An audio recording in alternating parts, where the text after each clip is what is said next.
graça, favor merecido. Tem hora que eu penso que eu não mereço, mas me imposta essa responsabilidade, como diz Paulo, me imposta essa obrigação de pregar o Evangelho, pregar a palavra do Senhor, e como ele diz, ai de mim se não o fizer. Paulo tinha uma consciência tão tremenda do seu chamado. Ele via a pregação do Evangelho como uma imposição, como algo determinado por Deus na sua vida, a ponto de Paulo entender que ele não seria feliz, que ele não teria prazer, que ele não teria alegria, se ele não tivesse ministrando a palavra do Senhor. Mas, queridos, essa noite, debaixo da unção do Espírito, em uma revelação carregada da graça de Deus, como pastor sobre a vida de vocês, eu quero trazer alguns alertas que são necessários para nós compreendermos essa reforma, interpretarmos esta reforma da forma correta e começarmos a tomar atitudes que verdadeiramente venham caracterizar e estabelecer essa reforma na nossa vida, na nossa família e no nosso ministério. Traga uma palavra que de alguma forma será como um alerta, uma atenção, para que estejamos compreendendo, interpretando e vivendo aquilo que Deus tem para a nossa vida nesse tempo tão conturbado, tão desafiador, como nunca na história. Um tempo em que a informação, o acesso à comunicação tem se tornado cada vez mais acelerado, queridos. Tem sido cada vez mais forte o crescimento da capacidade de comunicação do ser humano. E comunicação essa que influencia, comunicação essa que de alguma forma determina a vida de muitos. E nós precisamos estarmos acordados para que esse tempo, esse século, não esteja de alguma forma, como igreja, nos influenciando por este mundo. Porque às vezes nós ficamos preocupados, e é correto, com a influência do mundo na igreja. Isso a gente já escuta desde que eu era criança, na escola bíblica dominical. A preocupação do mundo nunca entrar na igreja. Então isso não é novo. Isso é do tempo de Jesus, tempo dos apóstolos. Em toda a história da igreja sempre houve essa preocupação. Mas eu quero trazer um alerta preocupante junto a esse. É não permitir que o nível de informação de todos os níveis que nós temos acesso nesse tempo, nessa história, na nossa história, não só de alguma forma nos influenciar, mas querer nos prender a esse mundo. Eu não sei se você está compreendendo. Se nós não tomarmos cuidado, atrelado ou até mais do que a igreja entrar, ou melhor, o mundo entrar, é o mundo querer prender a igreja aqui nessa terra. Igreja presa na terra, a igreja que perdeu a visão do céu. Igreja presa na terra, a igreja que já não consegue mais falar da salvação eterna. Igreja presa na terra, a igreja que já não consegue mais falar e viver a cruz, porque ela se envolve com esse mundo a ponto de ter que dar respostas aos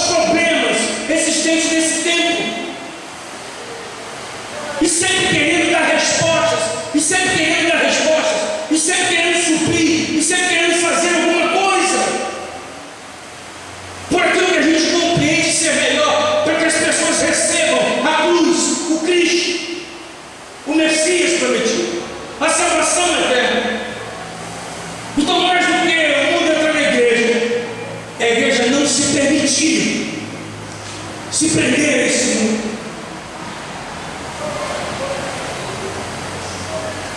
Com o seu pensamento, com os seus sentimentos, com as suas atitudes. Queridos, nós somos um povo que vive nesse mundo, mas vivemos esse mundo de forma passageira. Temos um objetivo, temos um lugar, temos para onde ir, e não podemos perder o foco, nos prendendo.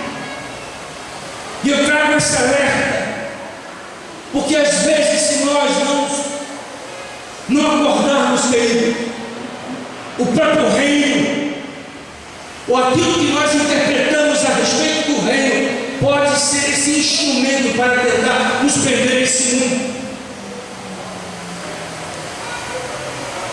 E achar que em determinadas circunstâncias, situações ou acontecimentos está tudo acabado. Não, queridos. Para nós começa, não termina. Esse mundo é começo, não é fim. Igreja que entende a sua missão na terra e não se prende a ela, entende que seu tempo aqui é passageiro e que um dia estaremos eternamente na presença do Senhor. Se você está compreendendo, interprete da forma correta e comece a tomar uma atitude e se liberte, seja curado e livre em nome de Jesus. Precisamos deixar de valorizar coisas desse mundo que de alguma forma, até pelo relacionamento humano, são importantes, mas não devem ser maior do que o nosso desejo e a nossa compreensão de que um dia estaremos eternamente na presença do Senhor. Se é para o Senhor, pode ser mais forte para Ele. E queridos, é com muita graça que eu estou ministrando isso com muito zelo, com muito cuidado, com muito amor. Eu postei em alguns grupos que os discípulos desse ministério estão inseridos. E a frase foi: mais do que uma igreja conquistadora, o que Jesus vem buscar é uma igreja santa, sem ruga, sem mácula. É essa igreja que eu estou preocupado. É essa igreja que não pode estar presa à realidade desse planeta, dessa história, dessa terra, nas suas emoções. Começar a ver que a natureza é tão boa aqui, para quem ir para o céu? Já tem gente achando assim. Para quem ir para o céu agora? Para quem morrer? Meu irmão, vamos acordar a igreja, porque a gente precisa estar preparado. Por isso que a palavra de Deus diz pela boca do profeta: prepara-te, ó Israel, para te encontrares com o teu Deus. Então a qualquer momento, olha, e está lá em cima para prestar conta. Nós precisamos ser curados e libertos desse mundo, para que a nossa alma não esteja presa a ele, para que o nosso espírito não esteja sendo impedido por ele.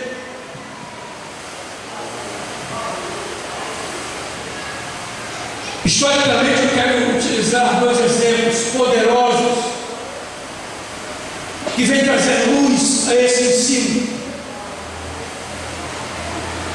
a esse entendimento de como igreja, sem falar dos dois que nós vamos ver: a igreja primitiva, as suas atitudes de igreja reformada.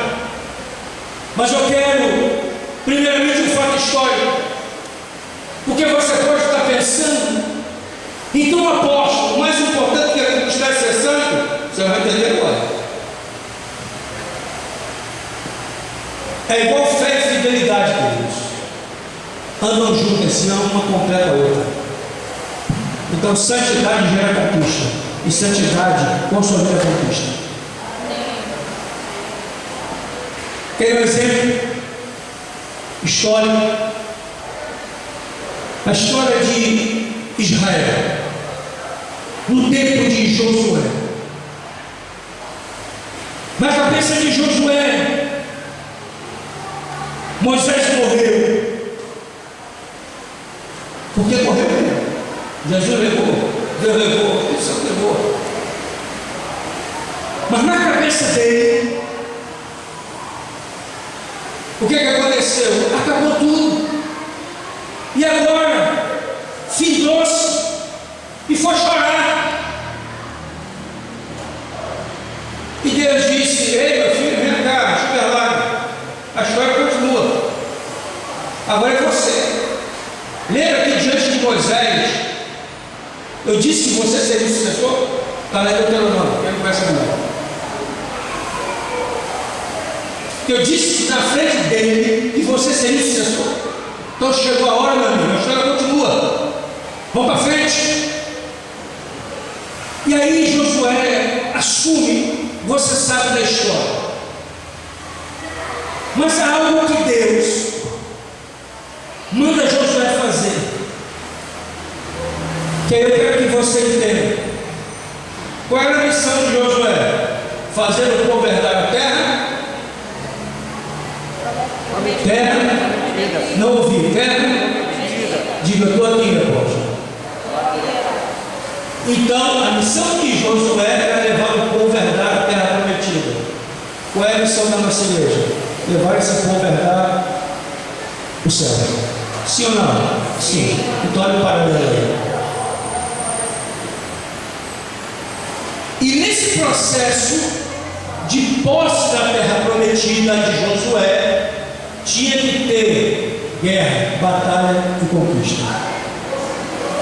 Então, queridos, vida de santidade para entrar no céu não nos isenta de responsabilidade de conquista, não. Agora, o que Jesus veio buscar é uma igreja santa, segura e sem mal. Quando Josué assumiu a responsabilidade de conduzir o povo a conquistar a terra prometida, o que Deus manda ele fazer? Manda o povo se santificar, manda o povo se preparar, porque virá um tempo de guerra, um tempo de batalha, um tempo de conquista. Então, queridos, não dá para a gente ansiar, desejar, conquistar, estabelecer, se a gente não buscar uma vida de santidade, se a gente não buscar uma vida de cura, de libertação. Não tem como.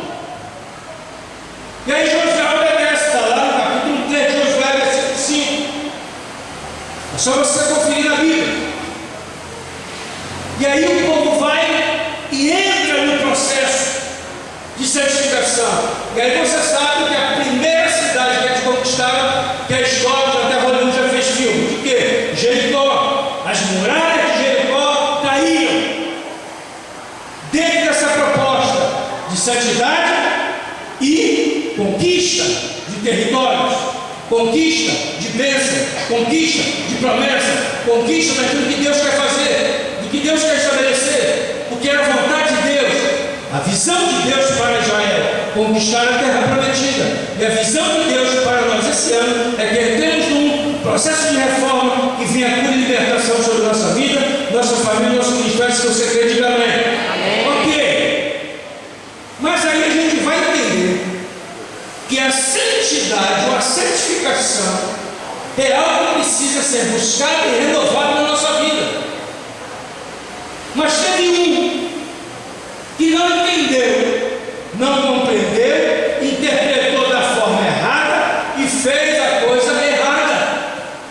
Acã, ele achou que poderia simplesmente, já vencemos, já cumpriu a promessa, a bênção, o muro já caiu, então eu posso agora simplesmente, segundo a minha vontade e o meu querer, levar os despojos para mim, apesar de Deus ter dito que não era para levar, mas eu vou levar. Então vejam que o processo de santificação foi contaminado por uma mentalidade e um posicionamento, e por essa contaminação que de alguma forma maculou a santidade, o que aconteceu? Derrota. na próxima batalha. Então, queridos, vejam que vida de santidade nos leva a verdadeiramente alcançarmos aquilo que Deus tem para a nossa vida. Mas se em algum momento nós perdermos o foco e nos prendermos ou nos sermos permitidos a nos aprisionarmos a esse mundo, ao pensamento dele, à prática dele, ao que ele pensa, ao que ele prega e ao que ele oferece, eu posso macular o meu processo de santificação.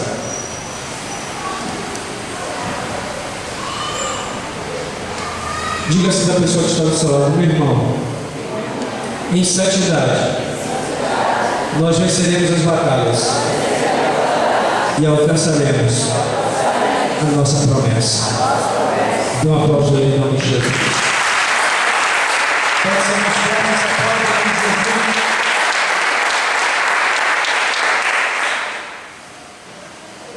E depois desse exemplo de cura e libertação do povo, porque foram curados e libertos de Acã, daquela situação, foram, queridos, contando com Ai mais uma vez, 30 vitórias, porque eles conquistaram 31 territórios, Jericó e mais 30, sendo que Ai guerreando 2 vezes. E foi até o fim. E se cumpriu. Então, queridos, a nossa vida desprendida desse mundo, vivendo em santidade, nos levará a alcançarmos não só as promessas do Senhor, as conquistas do Senhor nesse tempo, mas principalmente no tempo vindouro, quando nós haveremos de nos encontrar com o Senhor eternamente na sua presença. Se você crê e recebe, diga amém. Amém. Outra coisa interessante, Jesus, ainda nesse entendimento de santidade e de eternidade, de promessa do Senhor, Jesus chega para os seus apóstolos e aqueles que nos seguiam e os enviou de 2 em 2, de casa em casa, para que eles pregassem a palavra, ministrassem. E eles voltam com alegria. Você já sabe dessa história, nós já mencionamos várias vezes, mas para respaldar esse tempo, essa palavra, eu quero mencionar esse texto mais uma vez. E eles chegam com alegria na presença do Senhor e começam a dizer que sinais foram estabelecidos, prodígios, maravilhas. Os demônios se submetiam ao nome dele. Em teu nome nós curamos, libertamos, fizemos e acontecemos. Aí Jesus os alerta para que eles não ficassem presos às realidades desse mundo, de opressão maligna, de enfermidade, de toda essa realidade que a gente enfrenta. Jesus nos arremete para aquilo que era de maior importância, a salvação e a eternidade, e diz: tudo bem, mas se alegra, porque o nome de vocês está escrito no livro da vida. Se alegrem, porque o nome de vocês está escrito no livro da vida. Agora, queridos, a base é a santidade, porque de alguma forma foi um relatório de conquista, mas mais uma vez Jesus traz o entendimento não só de uma vida de santidade, mas os arremete à eternidade, os arremete à salvação, porque esse foi o principal objetivo do ministério da vida de Jesus. Essa foi a sua missão, sendo o Cordeiro de Deus que tira o pecado do mundo, que veio salvar a humanidade. E a igreja ela não pode se prender às realidades desse mundo e deixar de ter na sua boca essa mensagem que nos leva a estarmos levando as pessoas de uma forma amorosa, ou confrontando-as no amor, para que elas tomem uma decisão com Jesus Cristo. Aceitem Jesus como Senhor e Salvador. Abra sua Bíblia. Antes de nós abrirmos os Atos dos Apóstolos, eu quero abrir Romanos capítulo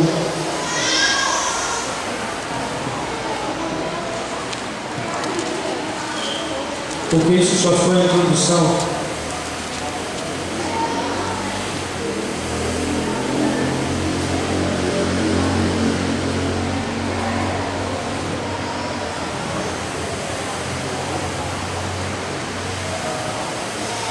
Romanos capítulo 1, versículo 16, diz o seguinte: porque não me envergonho do Evangelho de Cristo, pois é o poder de Deus para a salvação de todo aquele que crê, primeiro o judeu e também o grego.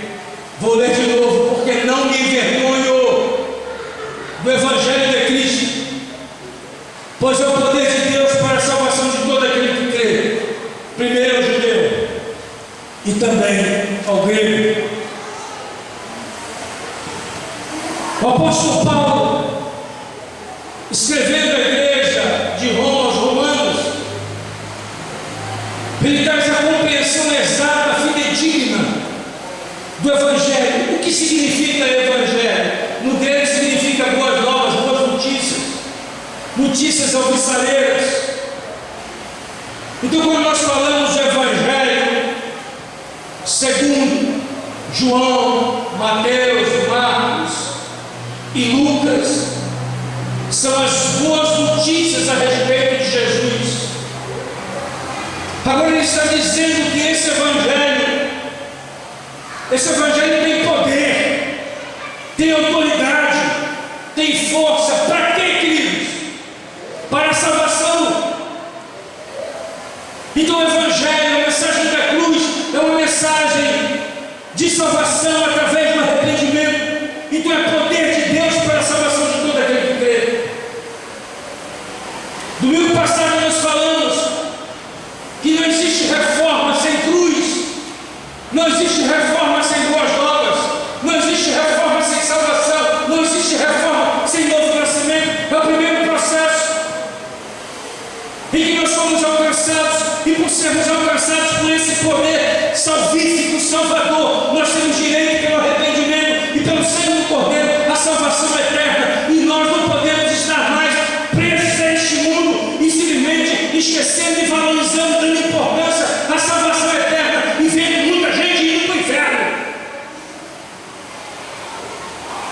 debaixo de muita graça, porque infelizmente já existe uma geração que se denomina gospel e que está sendo enganada e que está se enganando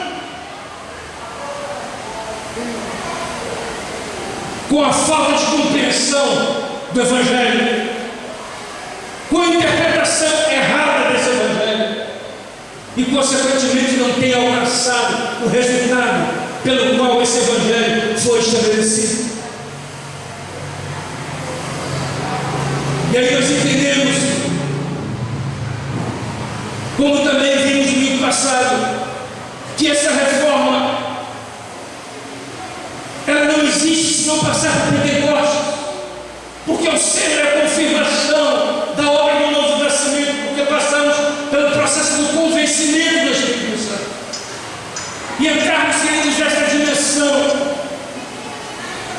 por esse mover, por essa revelação, por esse entendimento, pela interpretação correta desse Evangelho e dessa obra do Espírito Santo, que não só nos convence do pecado, da justiça e do juízo, mas é Ele que nos convence de todas as coisas.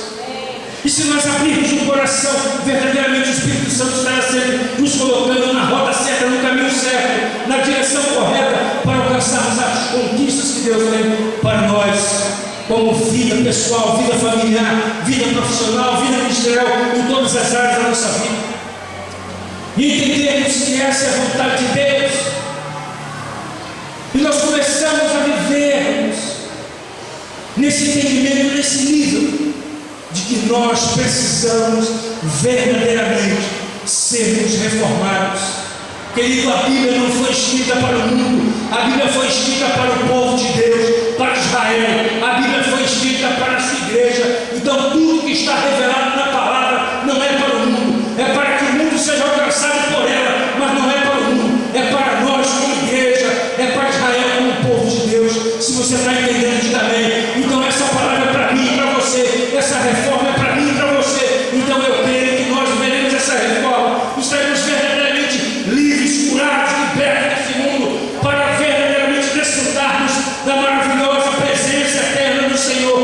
nossa vida. Se você crê, diga amém. Dê uma paz ao Senhor em nome de Jesus. Eu te baixo de mim. É na autoridade do Espírito, sim. Na força, na ousadia e intrepidez do Espírito, mas também pela graça de Jesus Cristo. Que traga esta palavra hoje.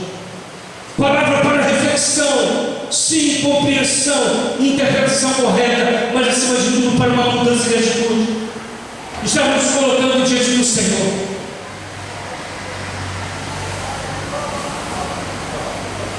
Essa mesma igreja, que dirigida pelo Espírito Santo,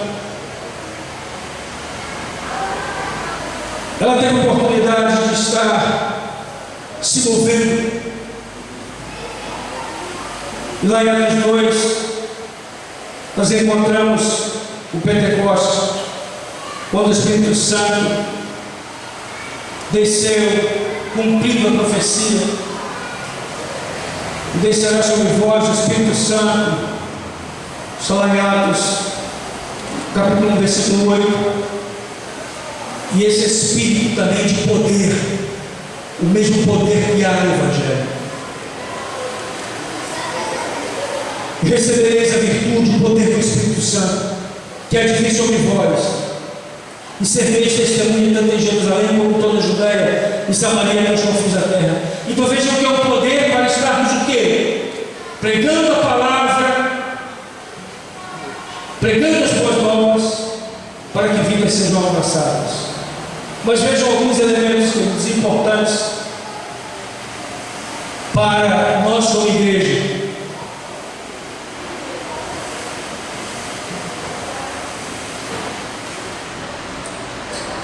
Atos 2.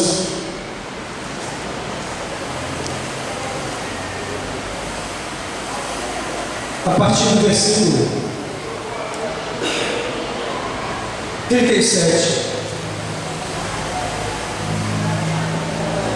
No capítulo 2, Pedro traz a sua primeira pregação, ouvido pelo Espírito Santo. E depois você pode em casa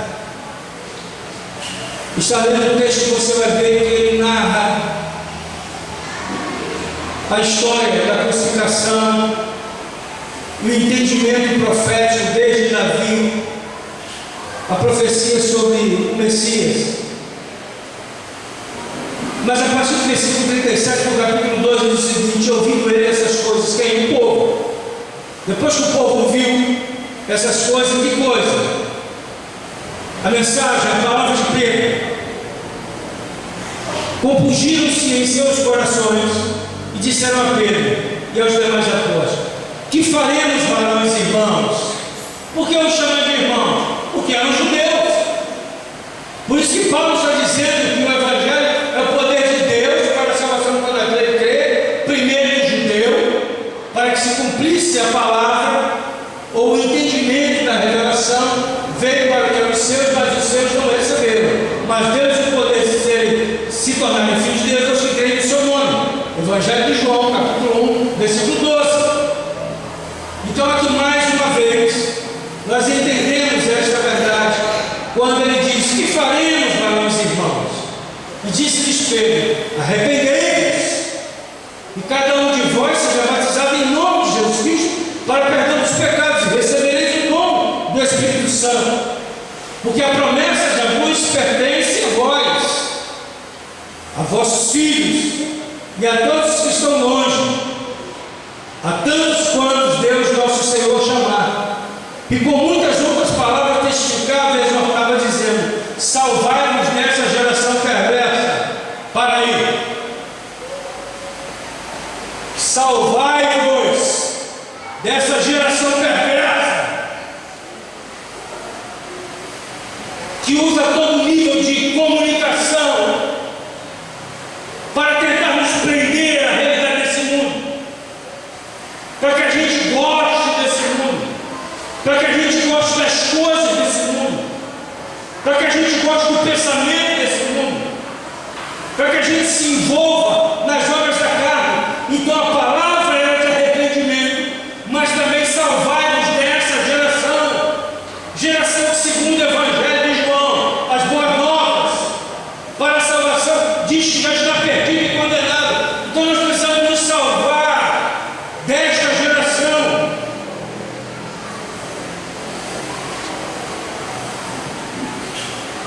Porque a promessa nos pertence a vós, a vossos filhos e a todos os que estão longe, a tantos quantos nosso Senhor chamar. Eu queria que você atentasse para isso. A tantos quantos Deus, nosso Senhor, chamar. Deus chama e Deus convence através do Espírito Santo. E mais na frente, nesse mesmo capítulo, nós vemos que quem dá o crescimento, quem acrescenta é o Senhor. Mas vamos prosseguir. E com muitas outras palavras testificava e exortava, dizendo: salvai-vos desta geração perversa, de sorte que foram batizados e de bom grado recebiam a sua palavra. E naquele dia juntaram-se à igreja quase 3.000 almas. Vou ler de novo para que você entenda. Deus chama, certo? E diz o texto que eles se converteram, que eles receberam de bom grado, com alegria, aquela palavra, aquela testificação, aquela profecia. Tudo eles receberam de bom grado. Então houve acréscimo. Agora vamos entender alguns elementos que fazem parte de uma reforma, ou que produz uma reforma.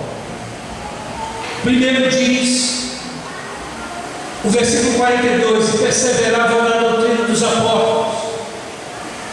Queridos, não há reforma sem palavra de Deus. Não há reforma sem a gente perseverar na palavra e crermos nessa palavra.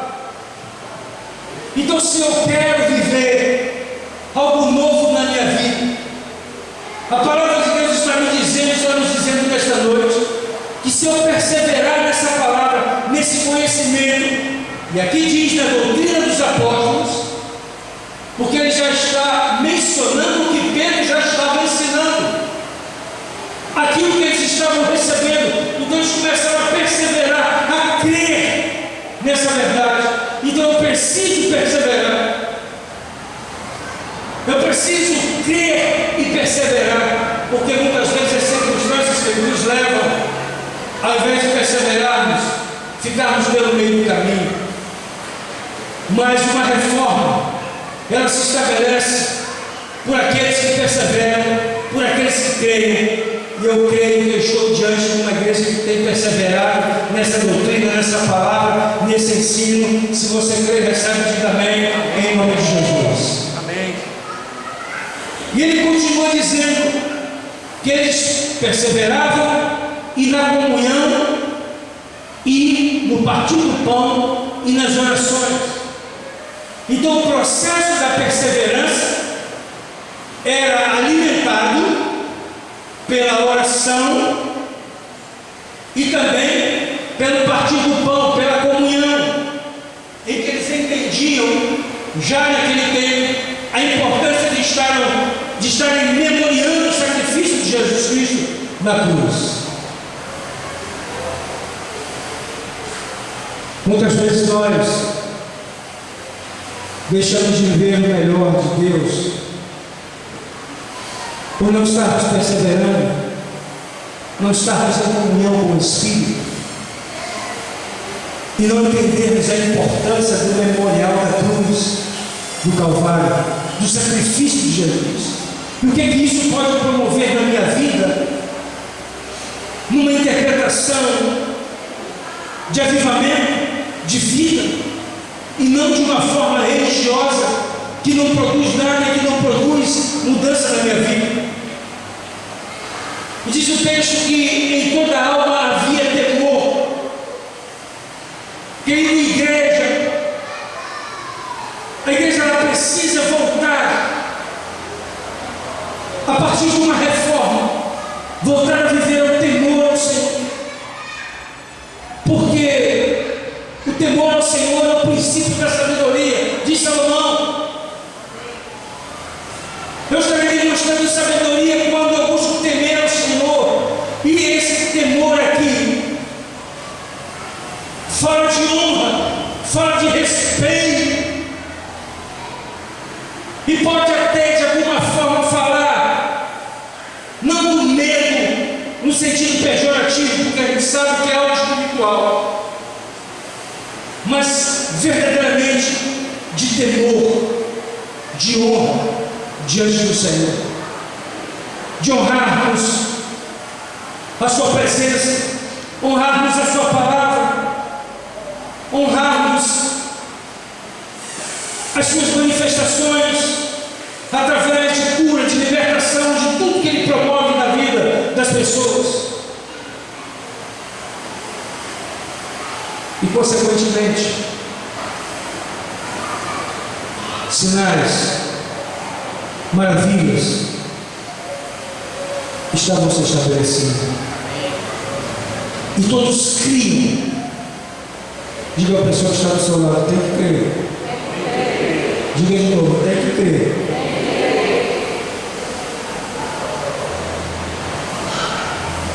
Agora diga assim para ela: a sua fé unida à minha se torna mais forte.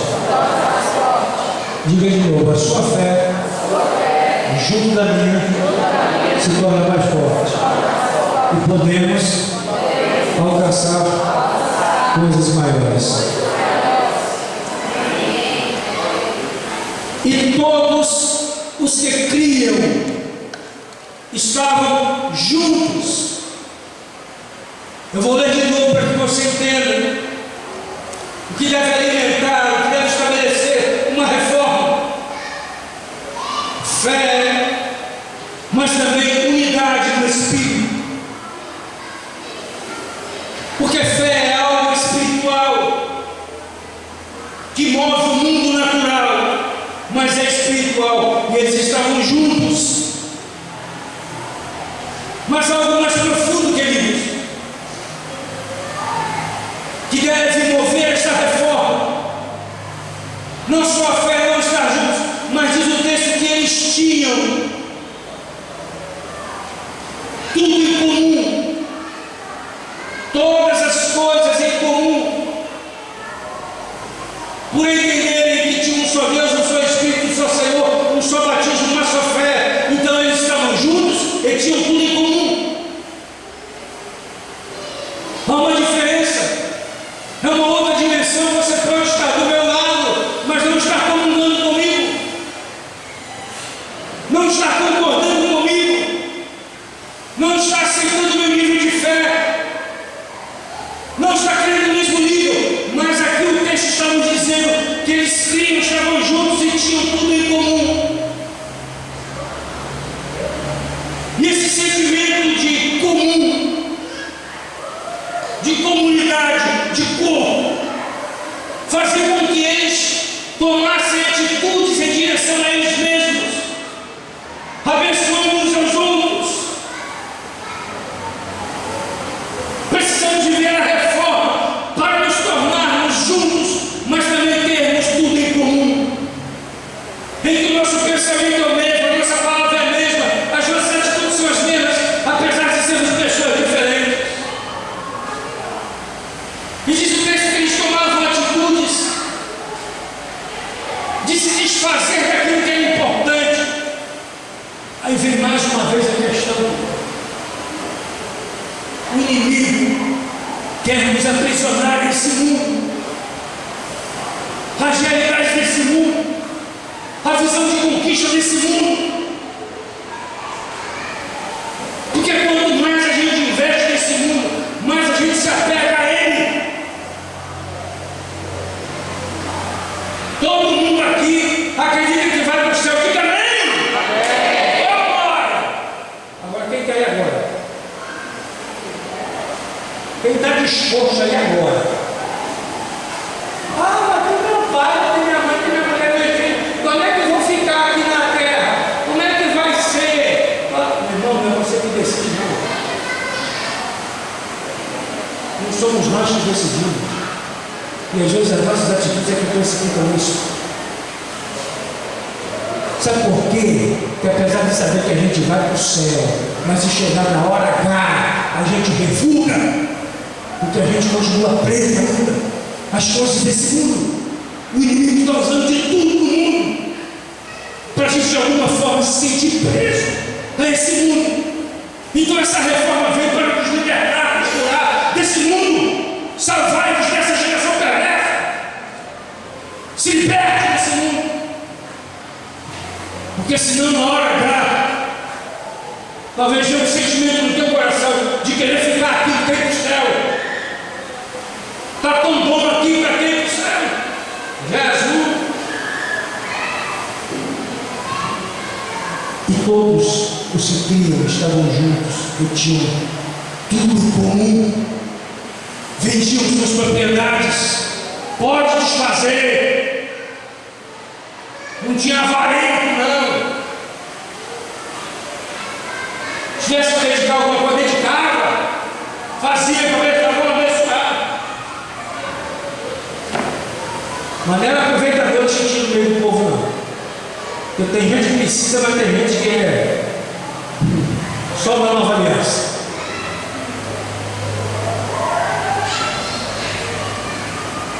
Repartiam com todos, segundo a necessidade de cada um, o que havia de mistério. E como diz Paulo, primeiro os domésticos da fé. E perseveravam, olha a perseverança aqui. Eles perseveravam tanto que Lucas decidiu colocar perseverança de novo. Perseverando unânimes todos os dias do tempo. E às vezes por situações tão desse mundo a gente deixa de vir para a igreja.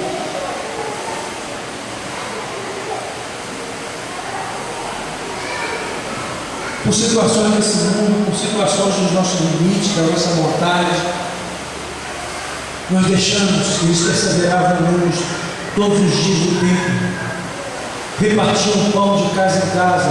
Olha a célula funcionando aí. Eu lembrei que hoje já não se faz mais isso, mas no início, quando era GF, grupo familiar, primeira vez que eu e a apóstola fomos a Manaus, eu fui na célula do hoje abençoadíssimo pastor Júnior apóstolo. Na época era só um líder de grupo familiar. E eu ainda com cabeça do passado, cheguei na célula, já estranhei. E o que mais me estranhou ainda, porque no final da prestação teve celebração da ceia. E passei a vida inteira, né, Zezinho? Eu vim de ser só da igreja. Aí já foi logo uma quebra de paradigma ali. Tem que pedir de casa em casa. Isso assim. Porque tinha tudo em comum. Perseveravam amigos. Uma igreja reformada, queridos. Estavam ali, ó, novinho, a reforma novinha, a unção novinha. Jesus tinha acabado de subir aos céus.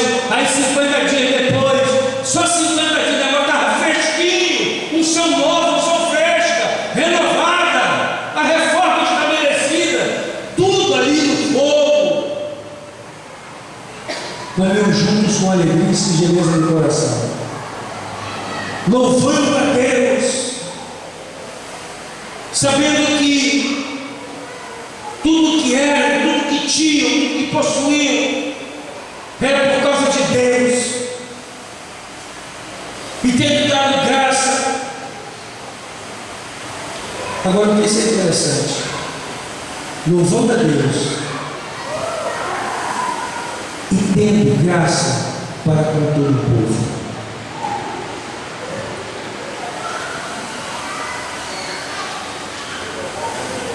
O povo começou a perceber que tem alguma coisa diferente nesse povo.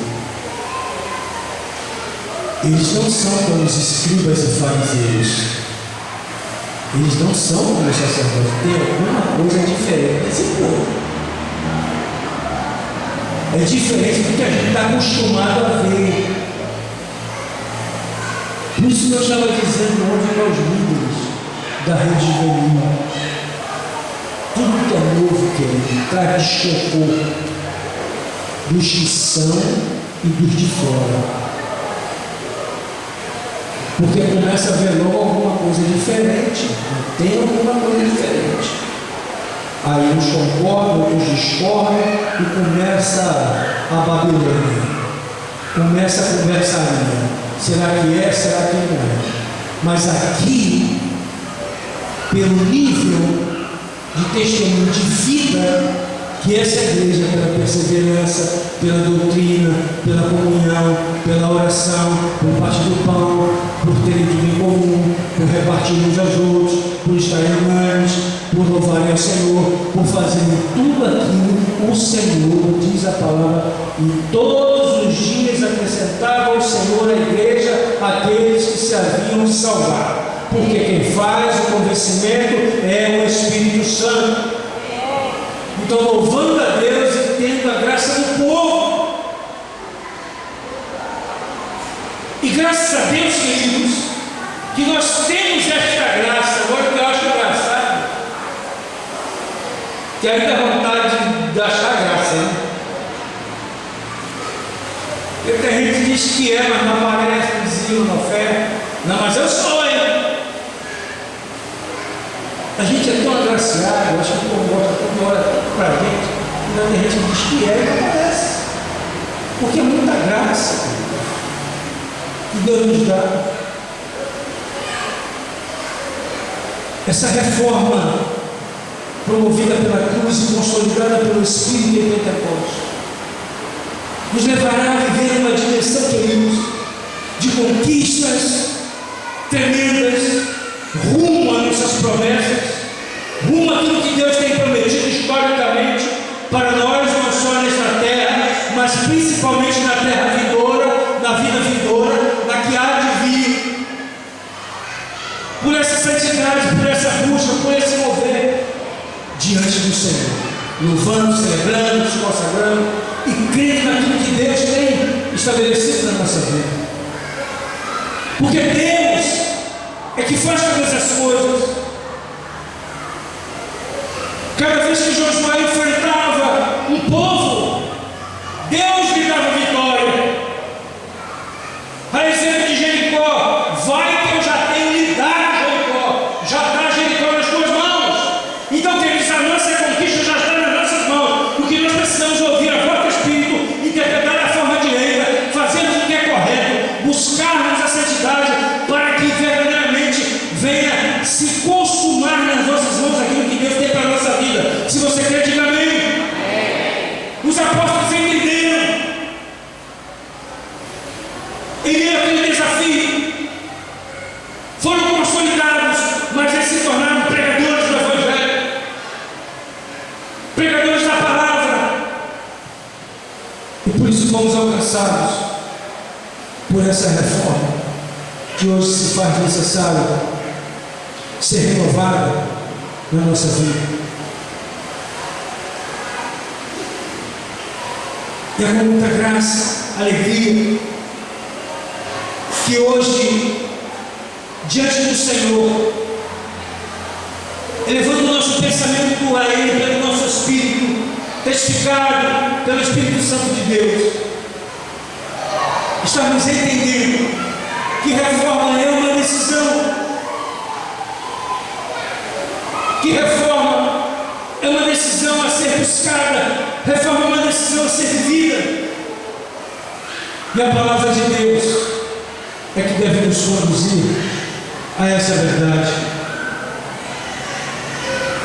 Por isso, queridos, eu creio que o Espírito Santo de Deus te levará a viver essa reforma numa dimensão sobrenatural, quando você entender que, como igreja, um dia você será encontrado sem rumo e sem mácula. Um dia você estará eternamente na presença do Senhor. Mas enquanto isso não acontecer, Deus quer fazer da sua vida uma vida de conquista, porque você tem a responsabilidade de levar o povo a herdar a terra que Ele prometeu, a nova Jerusalém, a Jerusalém celestial, a salvação eterna, através do Cordeiro de Deus que tira o pecado do mundo. Não podemos, como igreja, fugir desse princípio. Não podemos inverter as coisas. E lembrando que não há Pentecoste sem cruz, nós precisamos levar a mensagem da cruz, para que pela mensagem da cruz vejamos o poder do Espírito se manifestando na vida das pessoas, produzindo cura, sinais, prodígios, maravilhas, produzindo conquista, produzindo tudo aquilo que nós sabemos que Ele pode nos capacitar a viver. Mas é uma decisão. Eu queria que você agora estivesse diante do Senhor, orando e pedindo ao Senhor que te leve a interpretação correta, pelo que você compreendeu, e tome uma decisão, tome uma atitude diante do Senhor. Eu queria que você ficasse de pé agora, nós vamos orar. Eu queria que os levitas viessem ao altar.